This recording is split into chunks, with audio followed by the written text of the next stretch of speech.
ನಮಸ್ತೆ ಸ್ನೇಹಿತರೆ, ಕನ್ನಡ ದೀಪ ಯೂಟ್ಯೂಬ್ ಚಾನಲ್ಗೆ ನಿಮಗೆಲ್ಲರಿಗೂ ಆತ್ಮೀಯವಾದಂಥ ಸ್ವಾಗತವನ್ನು ಕೋರುತ್ತಾ ಇವತ್ತಿನ ಸಂಚಿಕೆಯಲ್ಲಿ ಜಿನವಲ್ಲಭನ ಶಾಸನದ ಬಗ್ಗೆ ತಿಳ್ಕೊಳ್ಳೋಣ. ನಾವು ಈ ಶಾಸನವನ್ನು ಯಾಕೆ ಓದಬೇಕು, ಅಷ್ಟೊಂದು ಇಂಪಾರ್ಟೆಂಟ್ ಇದು ಅಂತಂದರೆ ಹೌದು, ತುಂಬಾ ಮುಖ್ಯ ಅನಿಸುತ್ತೆ. ಯಾಕಂದರೆ ನಮ್ಮ ಕನ್ನಡ ಸಾಹಿತ್ಯದ ಅಗ್ರಗಣ್ಯ ಕವಿ, ಆದಿಕವಿ ಅಂತ ಕರೆಸ್ಕೊಳ್ಳೋ ಪಂಪನ ಬಗ್ಗೆ, ಅವರ ವಂಶಾವಳಿಯ ಬಗ್ಗೆ ಇರುವಂತಹ ಅತ್ಯಮೂಲ್ಯವಾದಂತಹ ಮಾಹಿತಿಯನ್ನು ಈ ಶಾಸನ ಕೊಡುತ್ತೆ, ಜಿನವಲ್ಲಭನ ಶಾಸನ. ಇದೇ ಕಾರಣಕ್ಕೆ ಈ ಶಾಸನದ ಬಗ್ಗೆ ಅಧ್ಯಯನ ಮಾಡಲೇಬೇಕಾಗುತ್ತೆ. ಓಕೆನಾ. ಈ ಶಾಸನವನ್ನು ಗಂಗಾಧರಂ ಶಾಸನ, ಕುರ್ಕ್ಯಾಲ ಶಾಸನ ಅಂತೆಲ್ಲ ಕರೀತಾರೆ. ಯಾವ ಶಾಸನವನ್ನು? ಜಿನವಲ್ಲಭನ ಶಾಸನವನ್ನು. ಶಾಸನದ ಕಾಲಘಟ್ಟ ಕ್ರಿಸ್ತಶಕ ಸುಮಾರು 950, 10ನೇ ಶತಮಾನ ಅಂತ ಅರ್ಥ ಮಾಡ್ಕೊಳ್ಳೋಣ. ಎಲ್ಲಿ ಸಿಕ್ಕಿದೆ ಇದು? ಆಂಧ್ರ ಪ್ರದೇಶದಲ್ಲಿ ಕರೀಂನಗರ ಜಿಲ್ಲೆಯ ಕುರ್ಕ್ಯಾಲ ಅನ್ನೋ ಒಂದು ಊರಿನಲ್ಲಿ ಬೊಮ್ಮಲಗುಡ್ಡ ಅನ್ನೋ ಒಂದು ಬೆಟ್ಟದಲ್ಲಿ ಈ ಶಾಸನವನ್ನು ಕೊರೆದಿದ್ದಾರೆ. ಇದು ಸ್ವಲ್ಪ ನೀಟಾಗಿ ಅರ್ಥ ಮಾಡ್ಕೊಳ್ಳಿ, ಯಾಕಂದರೆ ಇಲ್ಲಿ ಪ್ರಶ್ನೆಗಳು ಕೇಳೋ ಚಾನ್ಸಸ್ ಜಾಸ್ತಿನೇ ಇರುತ್ತೆ. ಜಿನವಲ್ಲಭನ ಶಾಸನ ದೊರೆತ ಸ್ಥಳ ಯಾವುದು ಅಂತ ಕೇಳಿ 4 ಆಪ್ಷನಲ್ಲಿ ಬೊಮ್ಮಲಗುಡ್ಡ, ಕರೀಂನಗರ, ಗಂಗಾಧರಂ, ಕುರ್ಕ್ಯಾಲ ಅಂತ ಕೊಟ್ಟರೆ ಯಾವುದಕ್ಕೆ ಹಾಕಬೇಕು? ಈ ಥರ ಪ್ರಶ್ನೆಗಳಿಗೆ ಕರೆಕ್ಟಾಗಿ ಉತ್ತರ ಕೊಡಬೇಕು ಅಂತಂದರೆ ನಮಗೆ ಶಾಸನದ ಸ್ಥಳದ ಬಗ್ಗೆ ಸಂಪೂರ್ಣ ಮಾಹಿತಿ ಇರಬೇಕು, ನಿಖರವಾಗಿ ಗೊತ್ತಿರಬೇಕು. ಹೌದಲ್ವಾ? ನಮ್ಮ ಕರ್ನಾಟಕದಲ್ಲಿ ಇದೆಯಾ ಇದು? ಇಲ್ಲ, ಆಂಧ್ರ ಪ್ರದೇಶದಲ್ಲಿದೆ. ಆಂಧ್ರ ಪ್ರದೇಶದ ಕರೀಂನಗರ ಜಿಲ್ಲೆಯ ಕುರ್ಕ್ಯಾಲ ಅನ್ನೋ ಒಂದು ಹಳ್ಳಿಯಲ್ಲಿ ಬೊಮ್ಮಲಗುಡ್ಡ ಅನ್ನೋ ಬೆಟ್ಟ ಇದೆಯಲ್ವಾ, ಆ ಬೆಟ್ಟದಲ್ಲಿ ಈ ಶಾಸನ ಇದೆ. ನಮ್ಗೆ ಇವಾಗ ನೇರವಾಗಿಯೇ ಗೊತ್ತಾಯಿತು ಬೊಮ್ಮಲಗುಡ್ಡದಲ್ಲಿನೇ ಜಿನವಲ್ಲಭನ ಶಾಸನ ಪತ್ತೆಯಾಗಿದೆ ಅಂತ. ಹಾಗಿದ್ರೆ ಇಲ್ಲಿ ಆಪ್ಷನಲ್ಲಿ ಗಂಗಾಧರಂ ಅಂತ ಇದೆಯಲ್ವಾ, ಹಾಗೆ ಇದನ್ನು ಗಂಗಾಧರಂ ಶಾಸನ, ಕುರ್ಕ್ಯಾಲ ಶಾಸನ ಅಂತಲೂ ಸಹ ಕರೀತಾರೆ. ಯಾಕೆ ಅನ್ನೋ ಪ್ರಶ್ನೆ ಬರುತ್ತೆ. ಯಾಕಂದರೆ 1966ರಲ್ಲಿ ತೆಲುಗು ಮೂಲದವರಾಗಿರುವಂತಹ ಎನ್ ವೆಂಕಟರಮಣಯ್ಯ ಅವರು ಈ ಶಾಸನವನ್ನು ಮೊದಲ ಬಾರಿಗೆ ಪತ್ತೆ ಹಚ್ತಾರೆ.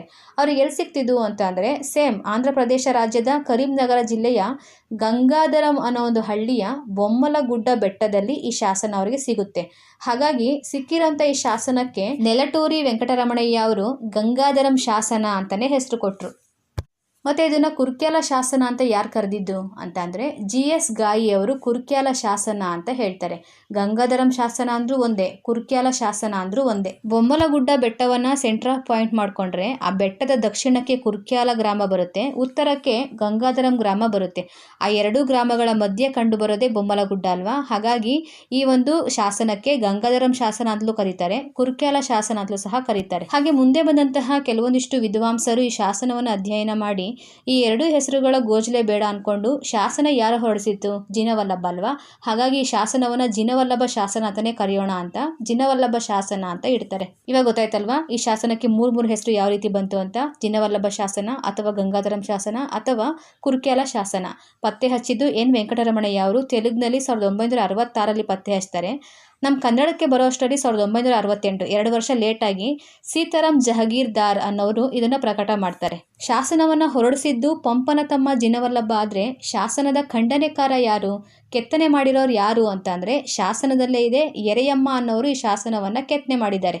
ಶಾಸನ ಭಾಷೆ ತ್ರಿಭಾಷೆಗಳು, ಕನ್ನಡ, ಸಂಸ್ಕೃತ ಮತ್ತು ತೆಲುಗು 3 ಭಾಷೆಗಳನ್ನು ಬಳಕೆ ಮಾಡಿ ಬರೆದಿರುವಂಥ ಶಾಸನ ಇದು. ಯಾವ ಥರದ ಭಾಷೆಗಳು ಅಂತಂದರೆ ಪ್ರಮಾಣೀಕೃತವಾಗಿರುವಂಥ ಕನ್ನಡ, ಯಾವುದೇ ಒಂದು ಲೋಪದೋಷ ಇಲ್ದಿರುವಂಥ ಕನ್ನಡದ ಬಳಕೆ ಆಗಿದೆ ಇಲ್ಲಿ. ಹಾಗೆ ಒಂದು ಪ್ರಬುದ್ಧವಾದಂತಹ ಭಾಷೆಯ ಬಳಕೆ ಆಗಿದೆ ಅಂತಲೇ ಹೇಳ್ಬೋದು. ಇದಿಷ್ಟು ಮಾಹಿತಿ ಶಾಸನದ ಪೂರ್ವ ಪೀಠಿಕೆ ಅಂತ ಆದರೆ ಶಾಸನದ ವಿಶೇಷತೆ ಏನು ಹೇಳೋಕೆ ಹೊರಟಿದೆ ಶಾಸನ, ಇದ್ರ ಬಗ್ಗೆ ನಾವು ತಿಳ್ಕೊಬೇಕಲ್ವಾ. ಹೌದು, ಈ ಶಾಸನ ಒಟ್ಟು 62 ಸಾಲುಗಳಿಂದ ಕೂಡಿದೆ. ದೀರ್ಘ ಶಾಸನ ಅಂತಲೂ ಸಹ ಹೇಳ್ಬೋದು. ಓಂ ನಮಃ ಸಿದ್ಧೇಭ್ಯಃ ಅಂದರೆ ಸಿದ್ಧರಿಗೆ ನಮಸ್ಕಾರಗಳು ಅಂತ ಆರಂಭ ಆಗುವಂತಹ ಈ ಶಾಸನದಲ್ಲಿ ಮೊಟ್ಟ ಮೊದಲ ಬಾರಿಗೆ ಪಂಪನ ತಮ್ಮನ ಉಲ್ಲೇಖ ಆಗಿರೋದನ್ನು ಗಮನಿಸ್ಬೋದು. ಜಿನವಲ್ಲಭ ಅನ್ನೋನು ಪಂಪನ ತಮ್ಮ ಅನ್ನೋದು ನಮಗೆ ಸಿಗೋದೇ ಈ ಶಾಸನದಲ್ಲಿ. ನಾನು ಆಗಲೇ ಬೊಮ್ಮಲಗುಡ್ಡ ಅಂತ ಹೇಳಿದೆ ಅಲ್ವಾ, ಜಿನವಲ್ಲಭನ ಶಾಸನ ಪತ್ತೆಯಾಗಿರೋದು ಬೊಮ್ಮಲಗುಡ್ಡದಲ್ಲಿ ಅಂತ. ಹಾಗಿದ್ರೆ ಈ ಬೊಮ್ಮಲಗುಡ್ಡ ಅಂತಂದರೆ ಏನು? ಇದೊಂದು ತೆಲುಗು ಪದ. ಜಿನವಲ್ಲಭ ಅಲ್ಲಿ 24 ಜೈನ ತೀರ್ಥಂಕರರ ಪ್ರತಿಮೆಗಳನ್ನು ಜೊತೆಗೆ ಚಕ್ರೇಶ್ವರಿ ಅನ್ನೋ ಕಾವಲುಗಾರ್ತಿಯರ ಪ್ರತಿಮೆಗಳನ್ನು ಕೆತ್ತನೆ ಮಾಡಿಸಿದ್ದಾರೆ. ಹಾಗಾಗಿ ಆ ಒಂದು ಸಾಮಾನ್ಯ ಬೆಟ್ಟದಲ್ಲಿ ಸಾಕಷ್ಟು ಗೊಂಬೆಗಳ ಚಿತ್ರಗಳನ್ನು ನೋಡಿದಂತಹ ಸ್ಥಳೀಯರು ಅದಕ್ಕೆ ಬೊಮ್ಮಲಗುಡ್ಡ ಅನ್ನೋ ಹೆಸರು ಕೊಡ್ತಾರೆ. ಈ ಥರ ಅದಕ್ಕೊಂದು ಹೆಸರು ಬಂದಿದೆ, ಬೊಮ್ಮಲಗುಡ್ಡ ಅಂತ. ಶಾಸನ ತುಂಬ ದೀರ್ಘವಾಗಿರೋದ್ರಿಂದ ಎಲ್ಲಾನು ಓದಿ ಲೈನ್ ಟು ಲೈನ್ ಹೇಳೋಕ್ಕಾಗೋದಿಲ್ಲ. ಹಾಗಾಗಿ ನಾನು ಕೆಲವೊಂದಿಷ್ಟು ಪಾಯಿಂಟ್ಸ್ನ ಮಾಡ್ಕೊಂಬಂದಿದ್ದೀನಿ. ಸಂಪೂರ್ಣವಾಗಿ 62 ಸಾಲುಗಳನ್ನು ಒಳಗೊಂಡಂತೆ ಕೆಲವೊಂದಿಷ್ಟು ಪ್ರಮುಖವಾದಂಥ ಮಾಹಿತಿಯನ್ನು ನಿಮ್ಮ ಮುಂದೆ ತೊಗೊಂಬಂದಿದ್ದೀನಿ ಅಷ್ಟೇ. ಇದು ನಿಮಗೆ ಎಕ್ಸಾಮ್ಗೆ ತುಂಬಾ ಯೂಸ್ ಆಗುತ್ತೆ. ಪಂಪ ಮಹಾಕವಿ ಬರೆದಿರುವಂತಹ ವಿಕ್ರಮಾರ್ಜುನ ವಿಜಯ ಅನ್ನೋ ಕೃತಿನಲ್ಲಿ ಪಂಪನ ತಂದೆಯ ಹೆಸರು ಅಭಿರಾಮ ದೇವ ಅಂತ ಇದೆ. ಆದರೆ ಈ ಶಾಸನದಲ್ಲಿ ಭೀಮಪ್ಪಯ್ಯ ಅಂತ ಉಲ್ಲೇಖ ಆಗಿದೆ. ಹಾಗಿದ್ರೆ ಈ 2 ಹೆಸರಲ್ಲಿ ಯಾವುದು ನಿಜನಾಮ? ಅಭಿರಾಮ ದೇವನ ಅಥವಾ ಭೀಮಪ್ಪಯ್ಯನ? ಇಂತಹ ಒಂದು ಗೊಂದಲ ವಿದ್ವಾಂಸರಿಗೆ ಮೂಡಿದಾಗ ಅವ್ರೇನು ಮಾಡ್ತಾರೆ, ಪುಣೆಯ ಓರಿಯೆಂಟಲ್ ರಿಸರ್ಚ್ ಸೆಂಟರ್ನಲ್ಲಿ ಪಂಪ ಭಾರತದ ಹಳೆಯ ಪ್ರತಿಗಳು ಸಿಗ್ತವೆ, ಹಳೆಯ ಹಸ್ತಪ್ರತಿಗಳು ಸಿಗ್ತವಲ್ಲ, ಅದರಲ್ಲಿ ಇವರು ಹುಡುಕ್ತಾರೆ ಯಾವ್ದು ನಿಜವಾದಂಥ ಹೆಸರು ಅಂತ. ಅವಾಗ ಸಿಕ್ಕಿದ್ದೆ ಭೀಮಪ್ಪಯ್ಯ ಅನ್ನೋದು ನಿಜವಾದಂಥ ನಾಮ. ಪಂಪ ಮಹಾಕವಿಯ ತಂದೆ ಹೆಸರು ಭೀಮಪ್ಪಯ್ಯ ಅನ್ನೋದು ವಿದ್ವಾಂಸರು ಕಂಡುಕೊಂತಾರೆ. ಜೊತೆಗೆ ಪಂಪನ ತಂದೆಯ ವಂಶದವರು ತೆಲುಗು ಭಾಷೆಯನ್ನು ಮಾತಾಡ್ತಾ ಇದ್ರು, ತೆಲುಗಿನವರಾಗಿದ್ದರು. ಅಭಿಮಾನ ಚಂದ್ರ ಇದು ಪಂಪನ ಮುತ್ತಾತನ ಹೆಸರು, ಅಭಿಮಾನ ಚಂದ್ರ ಅನ್ನೋದು. ಕೋಮರಯ್ಯ ಅಭಿಮಾನಚಂದ್ರನ ಮಗ, ಪಂಪನ ತಾತ ಆಗ್ತಾರೆ ಕೋಮರಯ್ಯ. ಈ ಕೋಮರಯ್ಯ ಅನ್ನೋದು ವಿಕ್ರಮಾರ್ಜುನ ವಿಜಯ ಈ ಕಾವ್ಯದಲ್ಲಿ ಉಲ್ಲೇಖ ಇದೆ, ಪಂಪನ ತಾತನ ಹೆಸರು ಕೋಮರಯ್ಯ ಅನ್ನೋದು. ಕೋಮರಯ್ಯನ ಮಗನೇ ಭೀಮಪ್ಪಯ್ಯ, ಪಂಪನ ತಂದೆ ಭೀಮಪ್ಪಯ್ಯ. ಇದು ತಂದೆ ಬಗ್ಗೆ ಆಯಿತು. ಇನ್ನು ಪಂಪನ ತಾಯಿ ಬಗ್ಗೆ ಶಾಸನದಲ್ಲಿ ಏನಾದರೂ ಉಲ್ಲೇಖ ಸಿಗುತ್ತಾ ಅಂತ ಅಂದರೆ ಹೌದು ಇದೆ. ಪಂಪನ ತಾಯಿ ಬೆಳ್ವೊಲದ ಅಣ್ಣಿಗೆರೆಯಲ್ಲಿರುವಂತಹ ಜೋಯಿಸ ಸಿಂಗನ ಮಗಳೇ ಅಬ್ಬಳಬ್ಬೆ ಅಂತ. ಅಬ್ಬಳಬ್ಬೆ ಅನ್ನೋರು ಪಂಪನ ತಾಯಿ. ಕೆಲವೊಂದು ಕಡೆ ಪಂಪನ ತಾಯಿ ಹೆಸರು ಅಬ್ಬಣ್ಣಬ್ಬೆಯ ಬದಲು ಒಬ್ಬಣ್ಣಬ್ಬೆ ಅಂತ ಕೊಟ್ಟಿದ್ದಾರೆ. ಇದನ್ನು ಸಂಶೋಧಕರು ಯಾವ ರೀತಿ ಸಮರ್ಥನೆ ಮಾಡ್ಕೋತಾರೆ ಅಂತಂದರೆ, ಬಹುಶಃ ಇದು ಒಬ್ಬಣ್ಣಬ್ಬೆನೇ ಸರಿ. ಅಬ್ಬಣ್ಣಬ್ಬೆ ಯಾವ ರೀತಿ ಆಯಿತು ಅಂದರೆ, ಮೊದಲೇ ಸ್ಟಾರ್ಟಿಂಗಲ್ಲಿ ವಕಾರ ಇದೆಯಲ್ವಾ, ವ ಅನ್ನೋ ವ್ಯಂಜನಾಕ್ಷರ, ಓ ಪ್ಲಸ್ ಆ ಇಸ್ ಈಕ್ವಲ್ ಟು ವ ಅಂತ ಆಯಿತು. ಇಲ್ಲಿ ಓ ಅನ್ನೋ ಅರ್ಧ ವ್ಯಂಜನ ಬಿಟ್ಟೋದ್ರೆ ಬರೀ ಆ ಉಳ್ಕೊಳ್ಳುತ್ತೆ. ಹಾಗಾಗಿ ಇದು ಅಬ್ಬಣ್ಣಬ್ಬೆ ಅಂತ ಪಾಠಾಂತರದಿಂದ ಆಗಿರ್ಬೋದು ಅಂತ ಸಂಶೋಧಕರು ಹೇಳ್ತಾರೆ.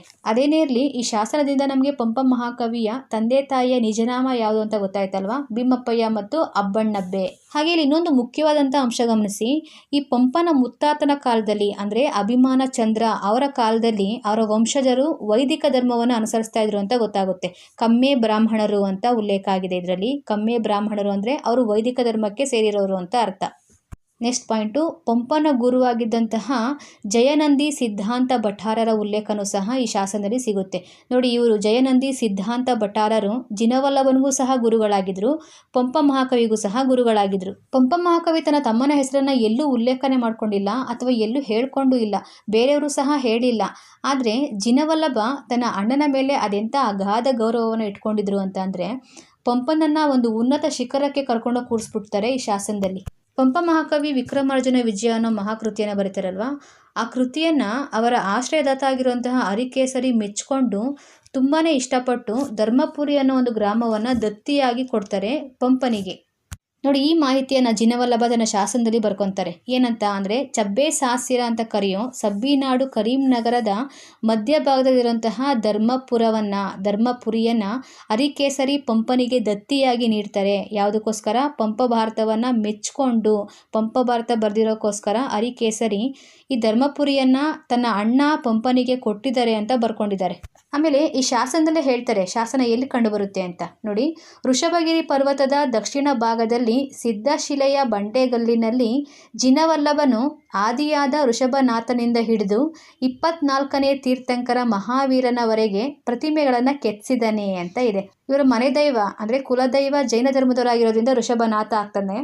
ಆಮೇಲೆ ಚಕ್ರೇಶ್ವರಿ ಅನ್ನೋ ಕಾವಲುಗಾರ್ತಿಯರನ್ನು ಸಹ ಕೆತ್ತನೆ ಮಾಡಿಸಿದ್ದಾರೆ. ಪ್ರತಿಮೆಗಳನ್ನ ಕೆತ್ತಿಸಿ ಆದಮೇಲೆ ಅಲ್ಲಿ ಒಂದು ಬಸದಿಯನ್ನು ಸಹ ಕಟ್ಟಿಸ್ತಾರೆ. ಆ ಬಸದಿಗೆ ತ್ರಿಭುವನ ತಿಲಕ ಅಂತ ಹೆಸರಿಡ್ತಾರೆ.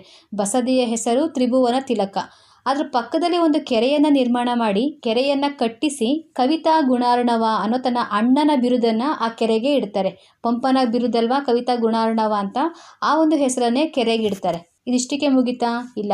ಅಲ್ಲಿ ಒಂದು ಸುಂದರವಾಗಿರುವಂತಹ ಕಾಡನ್ನು ನಿರ್ಮಾಣ ಮಾಡಿ, ಬನವನ್ನು ನಿರ್ಮಾಣ ಮಾಡಿ ಮದನ ವಿಲಾಸ ಅನ್ನೋ ಹೆಸರನ್ನು ಕೊಡ್ತಾರೆ. ನೋಡಿ, ತ್ರಿಭುವನ ತಿಲಕ ಅನ್ನೋದು ಬಸದಿ, ಕವಿತಾ ಗುಣಾರ್ಣವ ಅನ್ನೋದು ಕೆರೆ, ಮದನ ವಿಲಾಸ ಅನ್ನೋದು ಕಾಡು ಅಥವಾ ಬನ.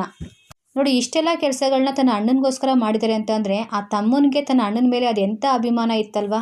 ಹಾಗೆ ಇನ್ನೊಂದನ್ನು ಗಮನಿಸಬೇಕು, ಆ ಕಾಲಕ್ಕೆ ಪಂಪ ಮಹಾಕವಿ ಎಷ್ಟೊಂದು ಪ್ರಸಿದ್ಧ ಆಗಿದ್ರು, ಅವ್ರ ಹೆಸರು ಇನ್ನೂ ವಿಜೃಂಭಿಸಬೇಕು ಅನ್ನೋ ಕಾರಣಕ್ಕೆ ಈ ಜಿನವಲ್ಲಭ ಈ ಶಾಸನವನ್ನು ಹಾಕ್ಸಿರ್ಬೋದು.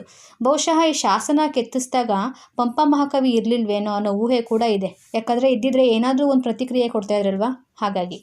ಸರಿ, ಇನ್ನು ಯಾವ ಪ್ರಮುಖ ಅಂಶಗಳನ್ನ ಇಲ್ಲಿ ಗಮನಿಸ್ಬೋದು ಅಂತಂದರೆ, ಜೈನ ಧರ್ಮದ ಏಳಿಗೆಯನ್ನು ಈ ಶಾಸನ ಹೇಳ್ತಾ ಇದೆ. ಯಾಕಂದರೆ ಶಾಸನ ಆರಂಭದ 2ನೇ ಪದ್ಯದಲ್ಲೇ ನಾವು ಧರ್ಮಪುರಿಗೆ ಯಾಕೆ ಹೋಗಬೇಕು ಅಂತ ತುಂಬ ಚೆನ್ನಾಗಿ ವರ್ಣನೆ ಮಾಡಿದ್ದಾರೆ.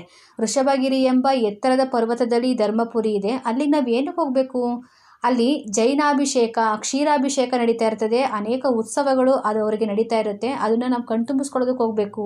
ಆಮೇಲೆ ಜಿನಯಾತ್ರೆ ಮಾಡಿ ಬಂದವ್ರಿಗೆ ಜಿನವಲ್ಲಭ ಆಗಿರೋನು ಸನ್ಮಾನವನ್ನು ಮಾಡ್ತಾರೆ, ದಾನ ಧರ್ಮಗಳನ್ನ ಕೊಡ್ತಾರೆ, ಅದಕ್ಕೋಸ್ಕರನಾದರೂ ನಾವು ಹೋಗಬೇಕು ಅಂತ ಹೇಳ್ತಾರೆ. ಜೈನ ಧರ್ಮದ ಉತ್ಕೃಷ್ಟ ಏಳಿಗೆಯನ್ನು ಒಳಗೊಂಡು ಜಿನವಲ್ಲಭ ಆಗಿರೋನು ಒಬ್ಬ ಅದ್ಭುತ ಹಾಡುಗಾರ ಆಗಿದ್ದ, ಗಮಕಿಯಾಗಿದ್ದ, ಸಜ್ಜನ ವ್ಯಕ್ತಿಯಾಗಿದ್ದ, ರಸಿಕನಾಗಿದ್ದ, ಆಮೇಲೆ ದೇವತಾ ಕೈಂಕರ್ಯಗಳನ್ನ ಅದ್ಭುತ ರೀತಿಯಲ್ಲಿ ಮಾಡ್ತಾ ಇದ್ದ. ಇವ್ರ ಬಗ್ಗೆ ಬರೀ ನಾವು ಹೇಳೋದಲ್ಲ, ಆ ಋಷಭಗಿರಿನೇ ಇವ್ರ ಬಗ್ಗೆ ಹೇಳ್ತದೆ. ಅಂದರೆ ಅಷ್ಟೊಂದು ಕೆಲಸ ಕಾರ್ಯವನ್ನು ಅಲ್ಲಿ ಮಾಡಿದ್ದಾರೆ ಅಂತ ಅರ್ಥ. ಪಂಪ ತನ್ನ ಕೃತಿಯಲ್ಲಿ ತನ್ನ ಮನೆತನದ ಬಗ್ಗೆ ಹೇಳದೆ ಬಿಟ್ಟಿರುವಂತಹ ಅನೇಕ ವಿವರಗಳನ್ನು ಜಿನವಲ್ಲಭ, ಪಂಪನ ತಮ್ಮ, ಇಲ್ಲಿ ಸವಿಸ್ತರವಾಗಿ ಹೇಳಿದ್ದಾರೆ. ತಂದೆಯ ಹೆಸರಿನ ಗೊಂದಲವನ್ನು ನಿವಾರಣೆ ಮಾಡಿದ್ದಾರೆ. ಆಮೇಲೆ ತಾಯಿಯ ಬಗ್ಗೆ ಒಂದು ವಿವರವಾದಂಥ ಮಾಹಿತಿಯನ್ನು ಕೊಟ್ಟಿದ್ದಾರೆ.